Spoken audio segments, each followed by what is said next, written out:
Hey guys, it's Danny's Review and I'm back and I'm here with the next Banlist prediction. And first off, we're going to start with our special sections, which is the People's Choice. And as usual, the same old dimensional shifter. It hasn't changed. Continuously vote for this, even though right now I don't really see it being something to be banned right now because it's like a necessary evil against Snake Eye if it doesn't get hit and other certain decks that need the graveyard to do the stuff. Like, I don't know, Ubel if it becomes the next one of the top contenders of the format. But we have decks that are entering the format that actually use, again, Dimensional Shifter. Like, for example, Ritual Beast, which, like, if you know, use that against them, it's like, oh, huh, thanks, you know, because they main deck in it as well. And of course, usual suspects, Flunderies, and whatever, I just want to use it. Stick index. But now on to our next section. I have what I call card of chaos, where we would like take a card off of the ban list and try it out. You understand? See if it's safe enough to use. If not, if it's too chaotic, right back on the list after a while. So far my since ever started in this section, my two card of chaos that I guessed from before was correct. Okay, which was Night, I think it was Orcus Horror, yeah, and Thunder Dragon Colossus, and I got them correct, and he came back on the list. And now my third one, don't be too shocked by this one, but I have Heavy Metal Foes Electromite. Yes, I have Heavy Metal Foes Electromite. Now I was thinking about you know, Masterpiece. Because some of my friends and myself had some, conversation concerning Masterpiece coming back, and I was like, hey, if they have to come back, just make sure diagram stay on one, sorry, and all the floodgates being on one is good. So I think skill drain should go back to one if Masterpiece was to come back. Because having three skill drain and Masterpiece just sounds so sickening, like it unaffected by traps and probably, I don't know, monster effects or something, and skill drain is bag. No, not even monster effects, because if you have skill drain, like, so you have it unaffected by spell and trap, so the skill drain won't bag itself, and you just have Masterpiece there, bombing guys, and you got to worry about monster effects because skill drain taking off that, so it's like, ugh. So, but I more looked at Electromite because, pendulums, they're nowhere to be found, nowhere to be seen, no kind of meta deck, not even a rogue. A rogue pendulum deck. Closest thing to pendulum you've seen playing in the format is probably a Melodious core, like the main deck, pure, or actually the engine. If not, no, we don't see pendulums anywhere to be found. And they try to replace it with this new Link 2 and a Link 3. Can't remember his name, Exceed Pendulum or something like that or whatever. Pay 1200 to add, hook up, negate your skills until you pendulum summon. You know what I'm talking about. I'll probably play in the picture so you know what it is. But honestly, in today's format, with the amount of hand traps we have, even Dimensional Shifter, I don't really see Electromite making that much of a big splash, a big difference to say, yeah, pendulums. It would be tier 1, tier 0, especially if Jewel is still pendulum's number one enemy. We'll see it, Dimensional Shifter and the pendulum monsters are not going to the extra deck to pendulum back later. They're going right out of play. I honestly don't see Electromite making a big splash to say, yeah, pendulums is a threat like that. And they still have the weaknesses of going second, breaking into our board. We still have the Saki one of anti-spell. We have D-barrier running amok everywhere. So I could safely say Electromite could come back to one in this time being, and it wouldn't make much of a big difference, honestly to say. So that is my card of chaos. Heavy Metaphors Electromite.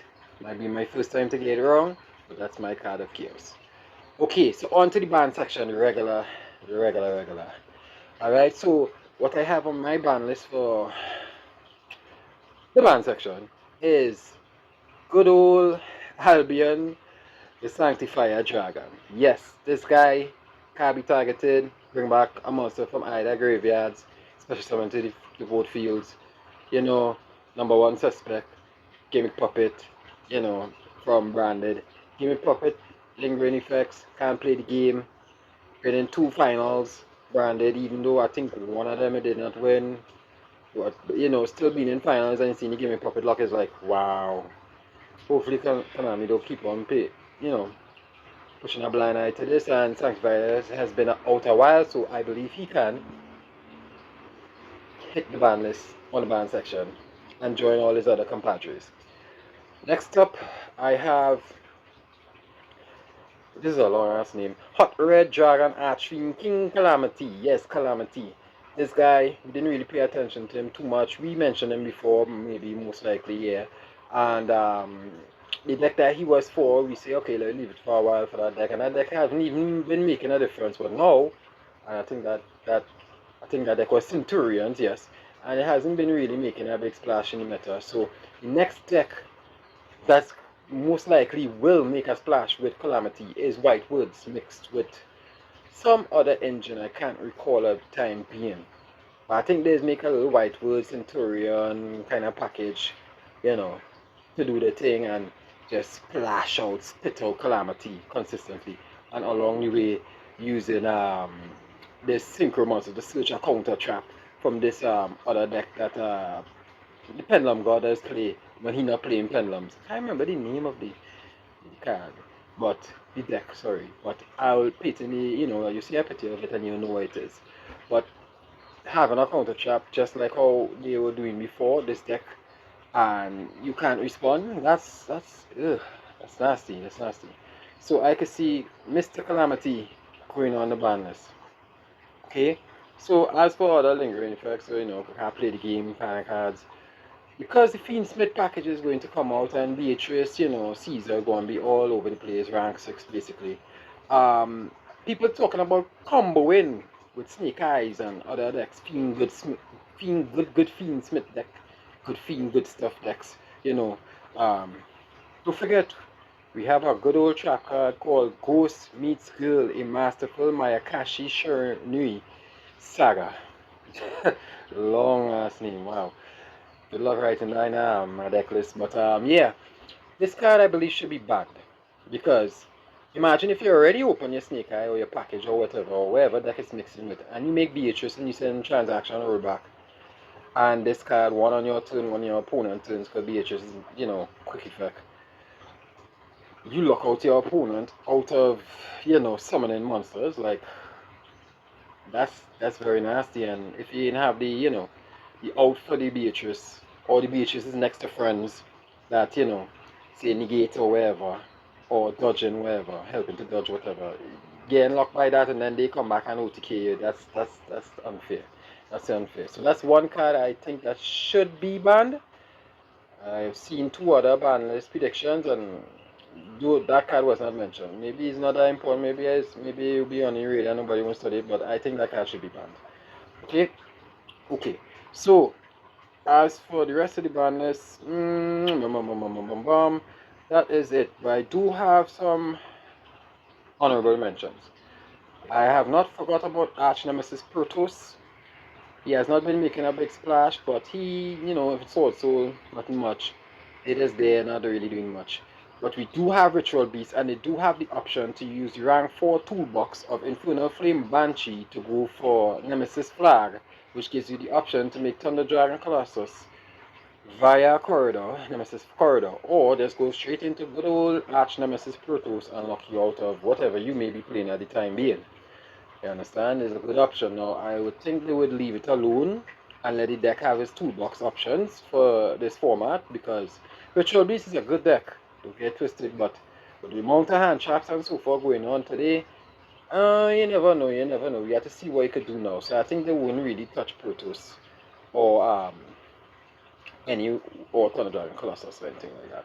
But for me, in the future, good old Protoss, Arch Nemesis Protoss, I think in the future he should be banned back, being floodgated out to your whole deck, basically, if it's all fire like 10 pi or anything like that. That's hard to play through. But if they don't want to ban him, I think the next best honorable mention would be Nemesis Flag. Just because, okay, if you have Protoss you would have to search him. The only thing that can really search him nicely, besides from the rank 4 toolbox, would be Sword Soul, and I'm not really stating anything. That deck not stating anything. So with our other decks, and to really do that consistently, you'll have to use the rank 4. Right? So the good targeted ban will be Nemesis Flag, and if you ban Nemesis Flag, you won't have the option to either go into Thunder Dragon Colossus or Arch Nemesis Protoss consistently. Because any 2 level 4s goes into Banshee and you're good to go. So, especially with the Melodious package. So that is my honorable mentions. Okay, either Protoss or Flag. So, on to the limited section. I have Snake Eye Ash. One time, let me get this out of the way. We have to hit the consistency of this deck. This deck is everywhere. It's highly powerful. It's getting more powerful with Fiendsmith. We need to lower it down a little bit. You understand? It'll still be playable most likely, but we need to get Snake Eye Ash to 1. Okay, the next good hit on the list for Snake Eye, I would say Snake Eye's Flamberge Dragon. Kinda hard for them to play through the bureau and certain things when you have Snake Eye Flamberge Dragon on 1, and if you happen to banish it, kinda tough for them to really do a whole set of, power plays, but they can still do plays. But that would be a good hit for them. Okay, our next card I have on the Snake Eye hit is Wanted, Seeker of the Sinful Spoils. Yes, put that card to 1. This is a powerful engine. Probably just as powerful as Fiendsmith, but I think Fiendsmith might surpass this since it's splashing everywhere. But this card should go to 1. Just to hit down the consistency of Snake Eye, and any deck that would probably use in the package. The follow-up is crazy with this card. Keeping it quick, I spent too much time on the ban section. Next card to be on 1 I would like to see is Super Heavy Samurai Scarecrow. Yes, get this card back to 1. The deck, its power monsters are gone, which is, are on the floor. And we also have Boral Savage Dragon, both banned. The most it can probably make is Appaloosa. I find Appaloosa should stay in the game, really, honestly, to say. It's not Omni Negate. Yes, I know Appaloosa next to Friends is very powerful, especially like what you will be spitting at the end board, but I don't really see the big worries in that, honestly, to say, for now. But definitely, you can bring back this card, Super Heavy Samurai. They got hit within 3 weeks. Get them back the link one now, let them have some kind of fun or something. I don't think it will make any big difference. Especially when we have Dimension Shifter Paint that I can check, and Jeweler not good. Okay, so the next card I would like to see back to 1 would be Summon Sorceress. This is the Errata. So, this card most likely helping good fiend stuff decks. You understand? But is errated, it's not like how it was before. Eventually it's going to come back off the list, so I think it should come back off the list on 1. The errata version, of course, and Konami has some sales to make. Next card I would like to see come to 1 is Zodiac Drant. Yes, that's 1 pop. You probably get Tri Brigade a little boost, but other deck stating nothing much. I feel like Zodiac Drant could come back. Yes, I played the deck before. I love the deck, but it could come back to 1. Okay, so as for everything else on the list for my limited section, that is it. So we're going to semi-limited section. Now I have on the semi-limited. Oh, sorry. Sorry, I almost forgot the last card on the limited section. I have Skill Drain. Yes, Skill Drain. It doesn't really bother me, but seeing that the rest of the floodgates on 1, I think it's only right to play Skill Drain on 1. Like, triple Skill Drain, and Snake Eye using this card as, a card to just counter you. Even if you hand trap them and the card pass turn, they set a Skill Drain, they counter you back. They come back, use Ash or, Oak, tribute the Skill Drain in the back online, and they start a combo on you and OTK. That's nasty. So let me not let them consistently see this card. Let it be on 1, a hard 1 of Saki. You have to be real lucky to get this card in the hand, opening hand. So, yeah, let's Skill Drain go to 1. Right, so on to the semi-limited section, I have Lunar Light Tiger. Back to 2. Don't think it would make a big difference. Let's get them back a little consistency, please. Lunar Lights. Some of the old decks that we've forgotten, they need the help. At least let some people have some fun on the side in casual play. Or maybe some people trying to mix the engine. But the engine, as an engine, is not consistent compared to the kind of options we have today. There are better options. Alright, I have all the Dragon Rulers, which is Tempest, Redux, Blaster, and Tidal. Yes. They're not making any difference right now. We see how it'll be if they're all on 2. you know, let's put them all back on too. And also I have another snake I hit. I didn't really want to put it on the list, but it kind of makes sense, and that is Bonfire. We done already have Rotor on one. It's like a comparison. It's the same, card. Basically, this one is a hard one, between one is not. But we need to hit some more consistency of the snake eye. Snake eye is a powerful deck. It's powerful. It's powerful. It's powerful. It's powerful. And I thought about it with the gameplay. Of course, not consistent to having like 2-3 card extenders, but then a snake eye like it usually happens. But we hit down the consistency a little bit more and pay Bonfire to 2. Alright, and that, I believe, yes, that is it for my semi-limited section. And now let's go to the unlimited, the section that nobody really business about. But this section I have Performance Plush Fire is errated. Again, you support me as well, pay it on 3. You ain't gonna make no big difference, especially as a hard one to turn now. I have also Armageddon Knight. It's on 2, so definitely you can pay it on 3. It's not gonna make no big difference on 2 to 3. Yeah. And I also have Magic Spectre Unicorn Kieran. It's on 1, I believe. It's not making no big difference. I believe you could go back to 3. Also I have Dino Wrestler Prankotops. It's on 2. I think she could go back on 3. We don't already have Fenrir, Cashier Fenrir on 3, and right now he's just Princess Food following in Graveyard. And Destruction Effects is not really the best of it right now, And how we are Ubel out here, can be destroyed by battle, card effects, use Prankotops effect. It get changed into destroy a Ubel monster, or if it tries to attack over, so it have to attack the Ubel monster. It's like, well, if not against Snake Eye, it's like, you can have against Snake Eye boards, but I believe Prankotops is not really big of a threat. It can go back to 3. And that is it for my list. I don't think I forgot anything off of my list that I have here, but that is it. Um, any concerns of anything I missed or anything that you believe, hey, I think it shouldn't be so, it should be so, you can comment in the comment section. And till next time, let's see what the ban list says when Konami drops it and see if we are on par. Alright guys, this is Dan's review and I'm out.